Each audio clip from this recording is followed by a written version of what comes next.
this is the part that I've skirted around because I do not have any information on it. I don't know what the statistics are of people who would have imitative DID, and I don't know what the percentage of people who would intentionally fake it and malinger would be.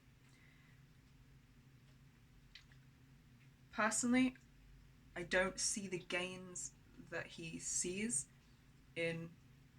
I don't know a lot of DID YouTubers that make money from having DID. I don't personally see that as like something with a big income.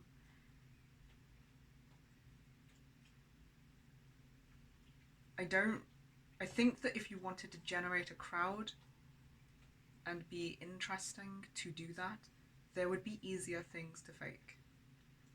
Less niche as well. Same for having money. Like, I'm not saying this never happens because it's the world. Everything probably happens once. But I don't know what the chances of that happening are.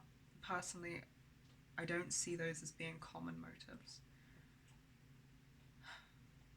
I could be wrong because I've done zero research on this. Imitative DID? I feel uncomfortable calling anything that while I have no information. Science is continually wrong and advancing and correcting mistakes and assumptions. What we call imitative DID right now could be a different expression and presentation of plurality. It could be on a spectrum. Hold on a second. It could be that a lot of different things lead to fragmentation or changes in identity or perception of self. It could be that the society we live in is doing something to generate this in a way that is making it more prevalent. It could be a lot of things. I don't want to say that it's imitative or like imply that some people seem to have it or think they have it but actually don't, because like I don't know their experiences, and it just feels really uncomfortable to me to be like, oh, they think they have this but they're wrong, as opposed to what are we maybe missing right now about what their experience is. I'm not going to say that nobody intentionally fakes it. I'm sure that happens.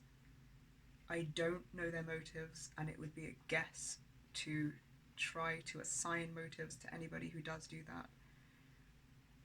I know a lot of DID systems.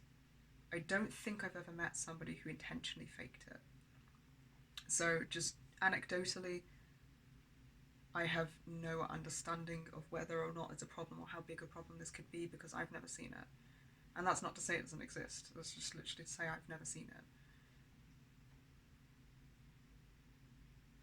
If I had the energy, I would look at the statistics and I would have done some research. This is going to be a really short video because it's just really to say, these are the parts that make me uncomfortable.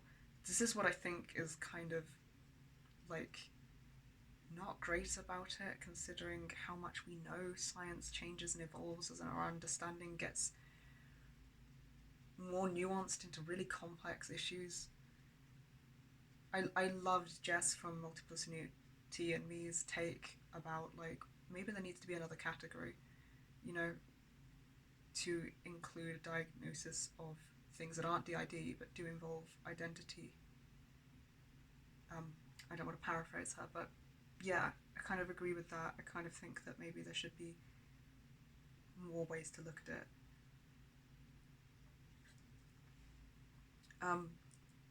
And then yeah, the only way that I think I would be happy, like if this dude, what's his name, Mathew, had come in and said, we spent a period of weeks or months assessing this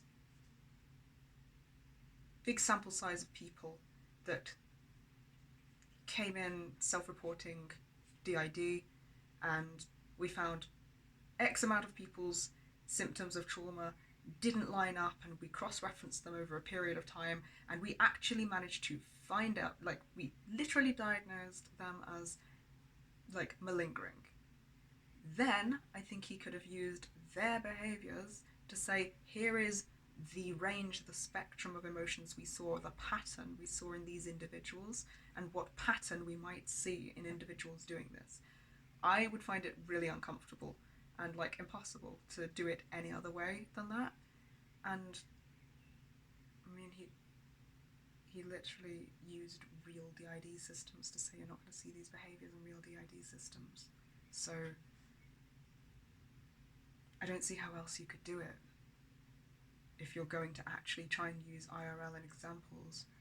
And I'm uncomfortable about the notion that he seems to think of it so black and white, that his understanding of DID is what DID is, and his understanding of what is imitative is like, it's so certain.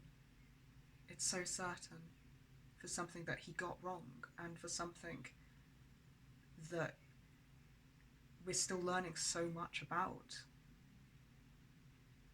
And considering that it's not a risk-free assumption to make with such certainty, I think it was really medically negligent for him to make that video in that way. And I think it's horrifying what the systems have had to suffer after having their footage used. If it's impacted us so much and we just watched it, like, I can only imagine how much that has been to deal with, and we really feel for them.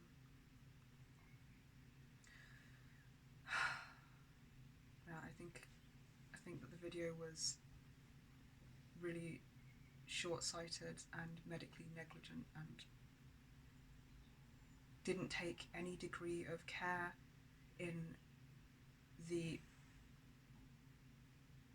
very obvious, if you know how the disorder works, I think, risks for harm that he would be exposing these systems and other systems we could be watching too. I know that we need more science and more data and more researchers to be looking at this and more conversations to be had. I don't think that justifies the way he went about any of this. I think that we need to have these conversations in a way that's respectful and in a way that has ethics and morals involved.